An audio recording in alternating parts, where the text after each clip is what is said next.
கடல், ஆறு, குளங்கள், மலைகள், செடி, கொடி, மரங்கள் என நிறைய இயற்கை வளங்கள் இருக்கின்றன.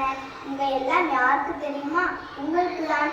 ஆனால் இதை நீங்கள் சரியாக பயன்படுத்துவது கிடையாது.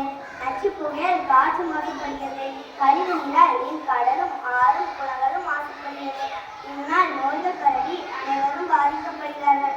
நெகிழி பொருட்களால் நிலம் மாசுபடுகிறது.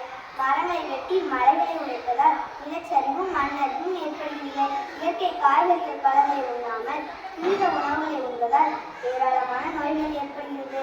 இதற்கு என்னதான் தீர்ப்பு? இதை எப்படி தடுப்பது? பூமி தாயாகிய நான் நன்றாக இருக்க வேண்டும் என்றால் மரங்களை வளருங்கள், மழை நீரை சேமியுங்கள், மறுசுழற்சி செய்யுங்கள், எளிதில் மக்கக்கூடிய இயற்கை பொருட்களை சேமியுங்கள், துரித உணவுகளை விட்டுவிட்டு பல காய்கறிகள் பழங்களை சாப்பிடுங்கள், கடல் ஆறு குளங்களை சுத்தமாக வையுங்கள், நச்சு புகையை காற்றில் கலக்காமல் பார்த்துக் கொள்ளுங்கள். சுத்தம் சுகம் தரும், நோயற்ற வாழ்வே குறையற்ற செல்வம். சுற்றுச்சூழலை காப்போம், இன்பமாக வாழ்வோம். நன்றி, வணக்கம்.